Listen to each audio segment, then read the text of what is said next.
பஞ்சமன் மாதேவி. இப்போ இப்படியெல்லாம் இந்த கதையெல்லாம் போகிற போது இப்பதான் அவர் வந்து சொல்லிட்டு இப்படி வந்து உட்கார்றாரு. உட்கார்ந்தோன்னா அவர் சோர்ந்து படுக்கிறாரு. இவரை படுக்க வைத்து ஆசுவாசப்படுத்தி விட்டு ஒரு இரவு நேரம் பஞ்சமன் மாதேவி தனியாக ஒரு குதிரை ஏறி ஒரு மனசெல்லாம் அவருக்கு ஒரு மாதிரி வெறுமையா இருக்கு.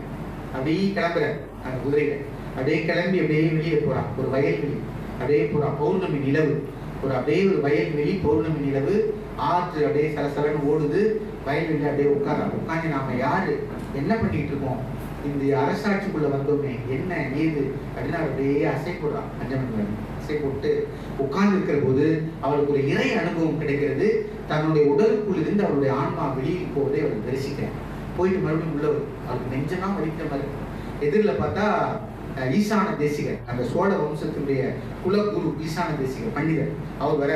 அவர் வந்து என்னம்மா நீ இப்படி, ஈசான பண்டிதர், ஏமா நீ ஒரு மகாராணி, எவ்வளவு பெரிய ஆளு, இப்படி தனியா வீட்டுல வந்து உட்காந்துக்கலாமேம்மா, நீங்க அரண்மனையிலேயே மேலே எங்கேயாவது உலாவக்கூடாதா அப்படின்னு கடிந்து கொண்டு அவருடைய இறை அனுபவத்தையும் இவருக்கு சொல்லுகிறார், இவர்கிட்ட பகிர்ந்து கொள்கிறார். இப்போ அடுத்த ஒரு கேரக்டர் அதுக்கு முன்னாடி ஒரு செய்தியை சொல்லிவிட வேண்டும். அதாவது இந்த பஞ்சமன் மாதேவியை வந்து எப்படி சந்தித்தேன்னு அவர் சொல்லிடுறார்.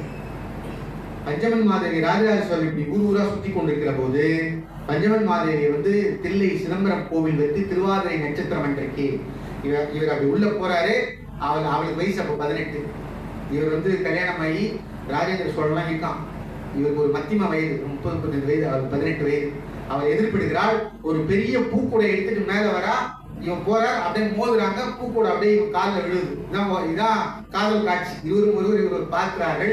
அவள் தோளுடைய சீரின் பாடல் பாடுகிறாள். அதை பார்த்து மெய் மறந்து நிற்கிறாரு. தினமும் போகிறார். தினமும் அவளும் இவரும் சந்தித்துக் கொள்கிறார்கள். உடனே ஒரு ஓலை சூடில தேவாரத்தை அந்த தோளுடைய சூடி எழுதி கையில கொடுக்குறார் பஞ்சமன். உடனே ராஜா சொன்னதை வாங்கிக்கிறாரு.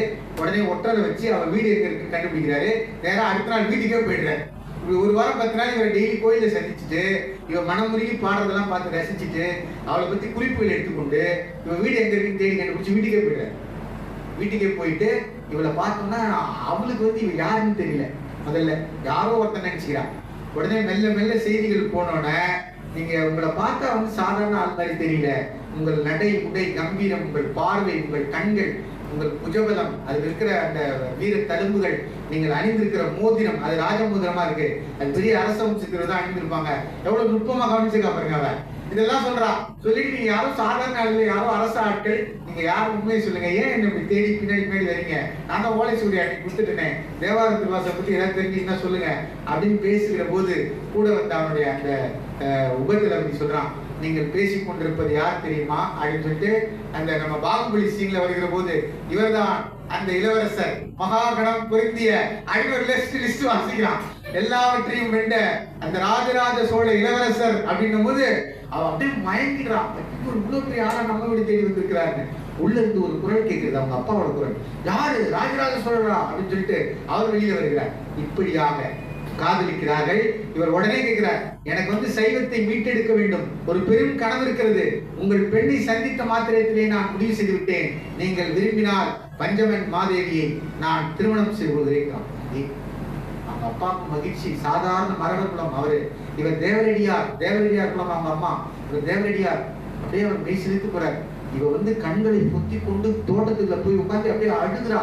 அவர் உணர்ச்சி மேலிடுகிறது. யாரா இவன், எங்கிருந்து வந்தான், யாரோ ஒருத்தன் நினைச்சா ராஜராஜ சோழன் இளவரசங்கிறான், எவ்வளவு பெரிய ஆள், அவன் என்ன கல்யாணம் பண்ணிக்கிறான்னு கேட்கிறான், என்னடா இது அப்படின்னு அவன் அப்படியே மெய் சிலிர்த்து போகிறாள். அப்படிதான் திருமணம் நடக்கிறது என்று அந்த காட்சி போய் அடுத்த காட்சி 4வது பாகம் நான் விரைவா போறேன். உமையாள் அப்படிங்கிற அடுத்த ஒரு நடன பெண், அந்த கேரக்டர். இவளும் திருவாரூர்ல இருந்து தஞ்சாவூருக்கு பல பேர் வர வைக்கிறாங்கல்ல, அப்படி உமையாள் என்ற ஒரு அற்புதமான கேரக்டர் அவங்கள வர வைக்கிறாங்க. அவ திருவாரூர் தியாகராயருக்கே தன்னை சமர்ப்பணம் செய்து விட்ட ஒரு நடன மங்கை. அவ அங்கிருந்து இங்க தஞ்சாவூருக்கு அழைத்து வரப்படுகிறார். தலைமை தச்சர் வந்து அந்த உமையாள் என்பவர் வந்து மிகச் சிறந்த தலைக்கோழி. தலைக்கோழினா எல்லா ஆடலில் சிறந்தவர் அர்த்தம். தலைக்கோழி அந்த பட்டம் பெற்றவள்.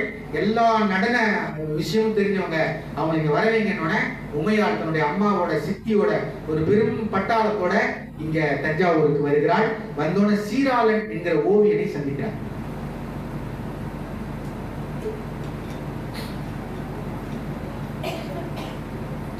பார்த்த உடனே சீராளன் வந்து யார் மாதிரிங்க, உடனே சீராளன் வீட்டுக்கு வரான். நீங்க இங்க யாருமா வந்து உமையாள் அப்படின்னு கேட்கிறான். ஏன்னா ரொம்ப ஒரு பெரிய தோரணையில் உள்ளவன், அங்க எல்லாரும் மதிக்கப்படக்கூடிய ஒரு ஓவியன். பெருந்தச்சை வந்து தன் மகனை போல அவர் நினைக்கிறார்.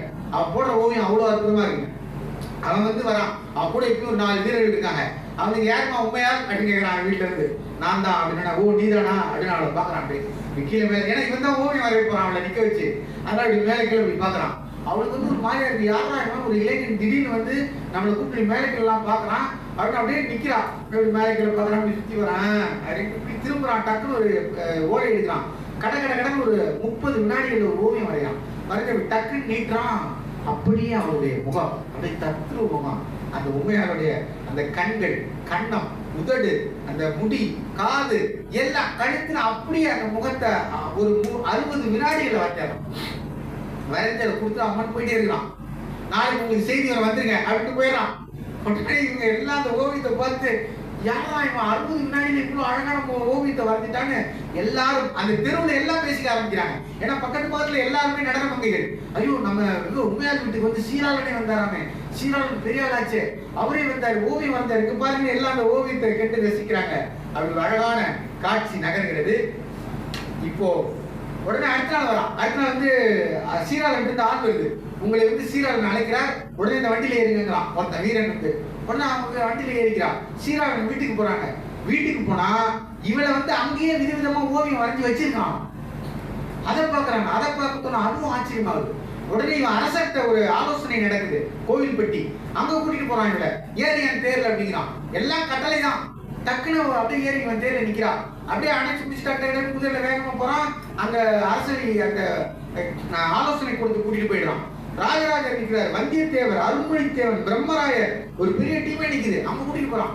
கூட்டிட்டு போய் இவள் தான் வந்து நாம் பெருந்தச்சர் சொல்லி நாம வந்து இவளை வர வைத்திருக்கிறோம். இவள் தான் அந்த பெண் அப்படின்னா.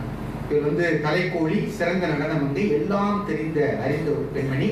என் ஓவியம் வரைவதற்கு இவள் சரியாக இருக்கிறாள் என்று நீங்கள் அனுமதி கொடுத்தால் இவளை நான் பயன்படுத்துகிறேன். எதற்கு அப்படின்னா, கோவிலினுடைய உட்பிரகாரத்துல இரண்டாவது நிலையில 108 வகையான கர்ணங்கள் நான் அமைக்க போறேன். அந்த 108 வகையான கர்ணங்களுக்கும் அபிநயம் பிடிக்கக்கூடியவள் இவள். இவளை வைத்துதான் இவள் அபிநயம் பிடிக்க நான் வரைய போறேன். அந்த வரைந்த ஓவியங்களை சிற்பியிடம் கொடுப்பேன், அவர்கள் செதுக்குவார்கள். அதற்காக நான் இவளை தேர்வு செய்திருக்கிறேன் அப்படின்னு இவள் நிற்கிறான். நிற்கிறோன்னு அந்த ஈசான பண்டிதர், கரூர் தேவர் எல்லாருமே நிற்கிறாங்க.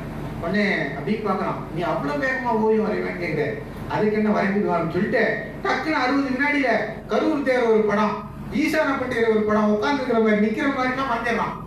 எல்லாம் ஆச்சரியமா வராங்க. அப்படி ஒரு அருமையாக நகர்கள். இப்போ சரி, இவர்கள் எல்லாம் ஏன் அங்கே கூடி இருந்தார்கள் அப்படின்னா, இப்போ எல்லாரும் அமர்ந்திருக்கிறாங்க. கரூர் தேவர் வந்துட்டார், ஈசான பண்டிதர் வந்துட்டார், எல்லாருமே இருக்கிறாங்க. பெருந்தச்சர் ஒரு பெரிய பட்டு துணி போத்திருக்க ஒரு பெரிய ஒரு மேசை மாதிரி, அதுல இருந்து அந்த துணி அப்படியே சார் குருனா உள்ளே மெழுகால் செய்யப்பட்ட கோவிலுடைய மாதிரி அப்படியே வடிவமைச்சு பார்த்தோன்னா எல்லாரும் அப்படியே மெய் சிலுத்து கோவிலுடைய மாதிரி இவ்வளவு அழகாக இருக்கிறதா அப்படின்னு அப்படியே மெய் சிலுத்து. மெழுகால் செய்யப்பட்ட மாதிரி இப்படிதான் கோயில் இருக்க போறோம், இப்படிதான் கட்ட போறோம், இப்படிதான் உள்ள லிங்கம் ஸ்தாபிக்க போறோம், இப்படிதான் இருக்க போது அவர் சொல்ல சொல்ல எல்லோரும் மலைக்கிறார்கள். இப்போ சரி, அந்த பெரிய கல்லு, அவ்வளவு பெரிய கல்லை தூக்கி மேல வைக்கிறோமே, அதை பற்றி நம்ம எவ்வளவு கதைகள் சொல்லியிருக்கோம். அந்த கதையை அவர் சொல்றாரு பாருங்க, அது பெரிய ஊர் நெடுக்க இது அமைச்சு அப்படிலாம் இல்லை. அவர் தன்னுடைய 2 பிரதான சீடர்களை வைத்துக் கொண்டு அவர் சொல்றாரு, அந்த கோவில் கோபுரத்தை சுற்றி மண், திக்கான மண்ணு, அதுல சரணி கற்களை எல்லாம் போட்டு மூங்கில் கடிகளால் அடித்து சுற்றியும் பாதை அமைக்கிறது மண்ணால. அந்த கோயிலை சுத்தி அப்படியே ஒவ்வொரு அடுக்கா அந்த மண் உயரும். மண் உயர உயர உயர கோயில் உயரும். புரியுதா உங்களுக்கு? அப்படியே மேல போக போக போக அந்த மண் மேல போகும். மேல போனோம்னா அந்த கல் அப்படியே உருட்டிக்கிட்டே போய் மேல போய் நின்றுடும். இப்போ அப்படியே அந்த மண்ணை எடுத்துக்கிட்டே வரணும். அப்படி எடுத்துக்கிட்டே வந்தாதான் கோயில் வந்து வெளியில வரும். எவ்வளவு மண்ணு அப்படின்னு கேட்கறாங்க. அவன் சொல்றான், 1,60,00,000 கூடை மண் கொட்டப்பட வேண்டும். 1,60,00,000 கூடை மண் கொட்டப்பட வேண்டும். வந்தியத்தேவர் வந்து ஐயோ அப்படிங்கிற எவ்வளவு பேரா இதுக்கு வேலை செய்யுது, எப்படா இவ்வளவு மண்ணை வந்து எடுத்து கொட்டணுங்கிறீங்க, யாரா நீங்களா அப்படிங்கிற மாதிரி வந்தியத்தேவர் வந்து ஐயோ அப்படிங்கிறார். கருவூர் தேவர் ஈசான பண்டிதர் அப்படியே அதை ஒத்து பார்த்துட்டு உட்காந்து கருவூர் தேவர் வந்து அற்புதம்டா அப்படிங்கிறார். இவர் வந்து எல்லாரையும் வந்து ஓவியம் வரைகிறார். அவர் வந்து பாராட்டுறார். வந்து சே இதாண்டா கோவில், இதுதாண்டா கட்டணும், இது நீங்க கட்டாயம் கட்டு வராது ராஜா அப்படின்னு கட்டார். ராஜேந்திர சோழன் அப்படியே நிற்கிறான். அவன் போய் கட்டி அணைக்கிறார். டேய் என்ன அப்பாவோட அப்படின்னு சொல்லி இறுக்கி கட்டி அணைச்சு ஒரு கட்டத்தை தட்டுறாரு. இந்த பக்கம் பஞ்சமன் மாதிரி பார்த்து சொல்றார், இவள் பெரிய கைகாரி ஆயிட்டு அப்படிங்கிறாரு. உடனே பஞ்சமன் மாதிரி சொல்றார், குருதேவா என்னை இப்படி சொல்லலாமா, நீங்க என்ன போய் ஒரு கைகாரின்னு சொல்லலாமா அப்படின்னு சொன்னா அவர் சொல்றாரு, இல்லை உன் கைகளால் தான் இந்த கோவிலுக்கு எல்லாம் ஆக இருக்கிறது. நீ ஒவ்வொரு கையாக ஒவ்வொன்றாக கொடுத்து கொண்டே இருக்கிறாய், ஆகவே உன்னை பெரிய கைகாரி என்றே அப்படின்னு சொல்லிட்டு அவன் முதுகுல டம் தட்ட பாருங்க. அந்த ஞானிகள் எப்படிலாம் இருக்காங்க, அவன் முதுகுல டக்கு டக்கு தட்டுறாரு. தட்டுன்னு அந்த மாத்திரத்தை சொல்றாரு, என்ன உன் உடம்பு இவ்வளவு சூடா இருக்குங்கிறாரு. சொல்லிட்டு சொல்றாரு, வெந்தயம் சாப்பிட்டு தண்ணி குடி, அப்புறம் வந்து அந்த வெள்ளரி விதியை நீக்கி விட்டு சாப்பிட்டு உடல் சூடு தண்ணியும் போ அப்படின்னு தட்டுறாரு. தட்டி ஆசீர்வதிக்கிறார். என்ன மாதிரி இந்த காட்சிகள் எல்லாம் ரொம்ப அழகாக இருக்கிறது. உடனே சரி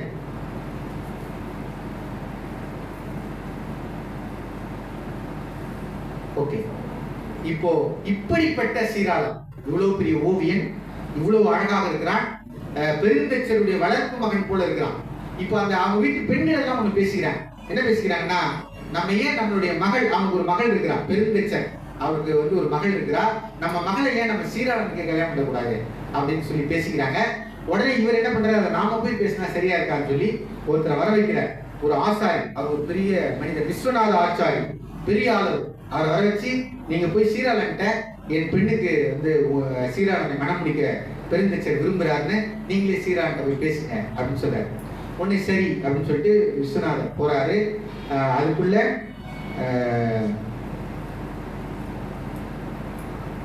அங்க என்ன நடக்குது, இதான் காட்சி. அங்க என்ன நடக்குதுன்னா, சீராளன் உமையாலை வெவ்வேறு வடிவமாக நிற்க வைத்து அவங்க வீட்டுல ஓவியம் வரையும் பயங்கரமா ஈடுபாட்டோட வரைய வரைய வரைய வரைய 2 பேருக்கும் காதல் வந்து அப்படியே மெல்ல மெல்ல மெல்ல அறுப்புகிறது. ஒரு கட்டத்துல என்ன சொல்றான், சிவன் திரிபுரம் எரித்து சிவன் அப்படி என்ன தெரியுமா பண்றாங்க, தேவர்கள் இந்திரர்கள் எல்லாரும் வில் அம்பு எடுத்துட்டு வந்து சண்டை போட வராங்க. ஆனா சிவன் வெளியில வரான், வந்து எல்லாரையும் பார்த்து சிரிக்கிறான். அவ்வளவுதான், அவன் ஒரே சிரிப்புல எல்லாமே பஸ்மம் ஆயிடுச்சு அப்படிங்கிறான். சொல்லிட்டு எங்கே இப்போது நீ சிரி அப்படிங்கிறான். அவளை அந்த அபிநயம் நீ பிடி, நான் வரைகிறேன்கிறான். உடனே அவ அப்படியே எந்திரிச்சு நிற்கிறான். இப்படி இல்லை, சிவனை போல அப்படிங்கிறான். உடனே நீ என்னை பார்த்து கோபமாக பார் அப்படிங்கிறான். நான் உங்களை போய் எப்படிங்க கோபமா பாக்குறதுன்னு கேட்கிறான். ஏன்னா ஒருவர் அன்பு செலுத்தி காதல் செய்ய தொடங்கிய தருணம், உங்களை போய் நான் எப்படி கோபமா பாக்குறது, யாரையாவது நினைச்சிட்டு பாரு, நான் இப்போ சீராளன் இல்ல, சிற்பி ஓவியன், நீ ஒரு தலைக்கூடி நடனமங்கை, எனக்கு இப்போ உன்னோட காட்சி வேணும், நீ வந்து அப்படியே சிவனாக மாறு அப்படின்னு அவன் அப்படியே அவளை உருவேற்றான். நீ என்னை இப்போது கோபமாக பார் அப்படிங்கிறான். உடனே அவன் மனசுல அப்படியே கண்ணை மூடி நினைக்கிறான். ஒருத்தன் வந்து குடிச்சிட்டு, அவங்க ஊர்ல குடிச்சிட்டு ஒருத்தன் வந்திருப்பான், பெண்கிட்ட சண்டை வளர்ப்பான், அவனுக்கு கோபமா பேசியிருப்பான், அதை மனசுல வர வைப்பான். வர வச்சு அப்படியே நிமிர்ந்து அப்படியே கோபமா பார்ப்பான். கோபம் இதுதான் அப்படின்ட்டு அவன் ஓய்வு வர இறப்பான். உடனே அடுத்தது ஏளனமாக சிரி அப்படின்பான். ஏளனமா எப்படி சிரிக்கிறது, எனக்கு தெரியாது சிரி அப்படின்னா உடனே அவனும் இன்னொரு ஒருத்தனை நினைப்பான். ஒருத்தன் குடிகாரன் நடந்து தள்ளாடி வந்து அவனை எல்லாம் ஏளனமா பேசுவது அதெல்லாம் நினைப்பான். நினைச்சு அப்படியே போயிட்டு உடனே அவனை பார்த்து ஏளனமா சிரிப்பான். அதான் அவன் மறைவான். இதுதான் அப்படின்னு சொல்லிட்டு இப்போ சிவன் தேர் ஏறி எல்லாருமே சண்டை போட போறான். அந்த காட்சி தலையை அப்படியே அருமையா முடியெல்லாம் பறக்கணும், சிவன் போகிற மாதிரி எனக்கு வேணும், வா அப்படிங்கிறான். உடனே டக்குன்னு போய் தண்ணி முகத்துல அடிச்சுக்கிறான். அடிச்சுட்டு முகத்தை தொடச்சி அழகான பெரிய திருநூறு பட்டையிடுறான். குங்குமத்தை அப்படியே குழைச்சி அப்படி பெருசா வைக்கிறான். அதான் நெற்றிக்கன் அப்படின்னு பெரிய இது வைத்துக்கிறான். தன்னுடைய ஆடையை இறுக்கி கட்டுறா. கட்டி அப்படியே ஏறி நிற்கிறான். இவன் ஒரு துண்டு எடுத்து தலையில கட்டுறான். அதான் கிரீடம். அப்படியே முடிய விரித்து விடுறான். ஏறு நில்லு ஆடுங்கிறான். அவ ஆட ஆட ஆட அந்த முகபாவனைகளை பார்த்து பார்த்து இவன் மயங்கி வரைகிறான். வரைய வரைய நீ சிவனாகவே மாறிவிட்டாய்கிறான். சிவனாகவே மாறிவிட்டாய். ஓ தென்னாடுடைய சிவனையை போற்றி, தென்னாட்டவருக்கும் இறைவா போற்றின்னு சொல்லி கத்திட்டு அப்படியே உட்காரான் பாருங்க. அப்படியே அழுகலாம், அப்படியே கதறி கதறி அழுகுறான். ஏன் அப்படின்னு திடீர்னு இறங்கி வந்து அவனை கட்டி தழுவி கொண்டு கேட்கிறான், ஏன் இப்படி அழுகுறீங்க அப்படின்னு. அவன் சொல்றான், இப்போது நீ நின்றது, நீ நடனமாடியது, இந்த கோலத்தில் நான் சிவனை தரிசித்தேன் அப்படின்னா, சிவனை தரிசித்தேன் அப்படின்னு சொல்லி அவனை கட்டி பிடித்துக்கிறான். கட்டி பிடித்து சொல்றான், உன்னால் தான் இந்த பெரிய காரியங்களாக வேண்டும். நீ எங்கோ பிறந்து எங்கோ வளர்ந்து இங்கு வந்து சேர்ந்தது இந்த இறை காரியத்துக்காக தான். நீ முழுக்க முழுக்க என்னுடைய இரு, உன்னை நான் வரலாறாக ஆக்கி விடுகிறேன், என்றைக்கும் மறையாத ஒரு உருவமாக உன்னை ஆக்கி விடுகிறேன்னு சொல்றான். அவளும் சொல்றான், எனக்கும் அதே விருப்பம் தான், நான் உங்களோட இருக்கிறேன் அப்படிங்கிறான். அப்படியானால் நீங்கள் அப்படின்னு கேட்கிறார். ஆம், நான் உன்னை திருமணம் செய்து கொண்டிருக்கிறேன். அப்படியே இவன் அப்படியே ஸ்டன் ஆயிடுறா. இப்ப நான் உன்னை வரைகிறேன், மீண்டும் நீ எழுந்து நில் அப்படின்னு சொல்லிட்டு ஒரு விஷயம் சொல்றான். அந்த பெரிய ஓவியர்கள் வந்து இப்ப நீங்க நம்ம சிற்பங்கள் எல்லாம் பார்த்திருப்போம், அப்படியே உடைகள் இல்லாத சிற்பங்கள் இருக்கும், உங்களுக்கு தெரியும். அப்ப அந்த உடைகள் இல்லாத சிற்பங்கள் இப்படி வரைந்திருக்கிறாரு அவர்கள் ஓவியர்களாக. இன்னைக்கு கூட உங்களுக்கு வந்து ஆர்ட் கல்லூரியில வந்து அது ஒரு பயிற்சி, உடைகள் இல்லாம ஆண்கள் பெண்களை உடைகள் இல்லாம உட்கார வச்சு வரைவாங்க. அது ஒரு கிளாஸ் இப்ப கூட நடக்குது, எல்லா இடத்துலயும் எல்லா ஓவியங்களையும் நடக்கும். அப்பயும் அது நடந்திருக்கிறது. நீ உன் உடைகளை கலை, நான் உன்னை ஓவியமாக்குவேன். அப்படியே தகைச்சு சொல்லுவா, நான் வந்து உங்களுக்கு மனைவி அல்ல, நீங்கள் என் கணவன் அல்ல, எப்படி என் உடைகளை கலை அப்படின்றான். இப்போது அதுதான் உன் சங்கடமா? ஆம், அதுவே என் சங்கடம். டக்குன்னு அப்படியே கிழக்கு நோக்கி நிற்பான், இறைவனை வணங்குவான், தன் கையில் இருக்கிற மோதிரத்தை கழட்டுவான், அவளுக்கு மோதிரத்தை அணிவிப்பான், இறைவனை வணங்கி திருநூறு குங்குமம் அணிவிப்பான். இப்போது நீ என் மனைவி அப்படின்பான். அவன் வந்து அப்படியே தகைச்சிடுவான். இப்போது நீ வந்து எனக்கு வந்து உன்னுடைய அபிநயங்களை பிடி, நான் வரைகிறேன் அப்படின்னு டக்குன்னு அந்த ஆடைகளை கழட்டி நிற்பார், பின்னாடி திரும்பி நிற்பான். எனக்கு உண்மை பின்பக்கம் பார்த்து வரைய வேண்டும் சொல்லி அப்படியே பின்னாடி நிறுத்தி வைப்பான். அவள் தலைவரி கோலமாக சிவன் போல நிற்பா. டக்குன்னு தன் ஆடைகளை களைவாள். அவளை பார்த்து அப்படியே அவன் ஓவியம் வரைவான். இப்படி வரைந்து கொண்டிருக்கிற போது விஸ்வநாத ஆச்சாரிய வீட்டுக்குள்ள வர பெண் கேட்டு உடனே அவர் உள்ள வருகிற போது டக்குனி அவர் தன்னை ஆடைகளை எல்லாம் எடுத்து மாட்டிக்கொண்டு உள்ள போயிடுவா. போய் ஆடைகளை செய்து கொண்டு அவளுக்கு வந்து மோர் கொண்டு வந்து கொடுப்பா. விஸ்வநாத ஆச்சாரிய ஸ்ரீராமத்தில் கேட்பா. ஸ்ரீராமன் சொல்லுவான், நான் இப்போதுதான் நாங்கள் இருவரும் ஒன்றாக ஒருவரை ஒருவர் திருமணம் ஒப்பந்தம் செய்து கொண்டோம். இனிமேல் இவள் என்னோடய இருக்க போகிறாள். நான் இவளை வைத்தே எல்லா சிவனுடைய ஓவியங்களையும் வரையப் போகிறேன், கோவிலை நிறைக்கப் போகிறேன்னு சொல்றான். விஸ்வநாத ஆச்சாரியருக்கு வந்த வேலை முடிஞ்சிச்சுன்னு தோணுது. இனிமேல் இவன் வந்து பெண் கேட்கறது பிரயோஜனம் இல்லை, பெருந்தச்சரோட மகளுக்கு இவளை பெண் கேட்க முடியாது முடிவு பண்றாரு. நன்றி, நான் சும்மா இந்த பக்கம் வந்து போயிடுறாரு. அங்க போய் பெருந்தச்சரிடம் சொல்ல, பெருந்தச்சருடைய மகள் இவன் மேல ஒரு ஒன் சைடு காதல் மாதிரி இருந்திருக்கா. அவளுக்கு மனம் வருத்தப்படுகிறது. அவள் தற்கொலை முயற்சி மேற்கொள்கிறாள். அப்போ ஒரு வீரன் அவளை காப்பாற்றுகிறான். அந்த வீரனோட பிடிச்சிட்டு அவள் ஊரை விட்டே ஓடி போயிடுறான். ஓடி போன இப்போ பெருந்தச்சர் மனம் உடைந்து படுக்கையில் விடுகிறார். செய்தி ராஜராஜனுக்கு போகிறது. பெருந்தச்சர் கோயிலை கட்டி கொண்டிருக்கிற மகள், அவருடைய மகள் ஓடி போயிட்டா, அவன் மனசு உடஞ்சி படுத்துட்டான் செய்தி வருது. ராஜராஜ சோழர் அவனை பார்க்க வருகிறார். வந்து அவனை தொட்டு எந்திரி அப்படிங்கிறாரு. எந்திரிக்கலாம், என்ன படுத்துட்ட, வேலை எல்லாம் கிடையாது அப்படிங்கிறாரு. உடனே ஒண்ணு இல்லை பண்ணா அதனோட மனைவி கொஞ்ச நேரம் பேசுகிறார். இந்த ஒரு மெஸ்மரிசம் ராஜராஜ சோழன் இருக்கு. ராஜராஜ சோழன் போய் யார்கிட்ட பேசினாலும் அவங்க மயங்குறாங்க. யார்கிட்ட என்ன வேணுமோ அதை கேட்டு வாங்கக்கூடிய ஆற்றல் உள்ளவனாக ராஜராஜ சோழன் ஒரு அதீத ஆற்றல் உள்ளவனாக இருந்தான் என்று இந்த கதை முழுக்க நம்ம பார்க்கிறோம், பல இடங்களை பார்க்கிறோம். அப்ப அவருக்கு ஒரு 5 நிமிஷம் பேசுறான். பேசிட்டு இதெல்லாம் ஒன்றும் வாழ்க்கையில் இது ஒரு பெருசு இல்லை, விட்டு கடாசு, நான் வீரர்கள் அனுப்புறேன், எங்க இருந்தாலும் உங்க பொண்ணை தூக்கிட்டு வந்துருவாங்க, கவலைப்படாத, வா நம்ம வேலையை பார்க்கலான்னு. இப்ப என்ன செய்ய போறாங்களா, அண்ணாத உடனே நாளைக்கு காலையில் டியூட்டில வந்து ஜாயின் பண்றாங்களா. படுத்து கிடந்த பெருந்தச்சன் எழுந்து அமர்கிறான். ராஜராசன் போயிட்டே இருக்கான். வெளில போக சொல்லிட்டு போறான் மருத்துவர்கிட்ட. அவருக்கு உற்சாகமா இருக்கிறதுக்காக ஏதாவது பானங்கள் கொடுங்க, நாளைக்கு வீட்டுக்கு வந்து கோயில் வேலைக்கு வரட்டு போயிட்டே இருக்கான். உடனே அவர் போன திசையை நோக்கி வணக்கலாம் பெருந்தச்சன். இவன் சாதாரண ஆள் இல்லை ராஜராஜன், இவன் கடவுள், என் சிவனை இவன் தான் வணங்குறான். அப்படி காட்சி முடிகிறது. இப்போ இந்த 2வது பாகத்தை 4வது பாகத்தை நான் நிறைவு செய்கிறேன். 5வது பாகத்துக்கு போறேன்.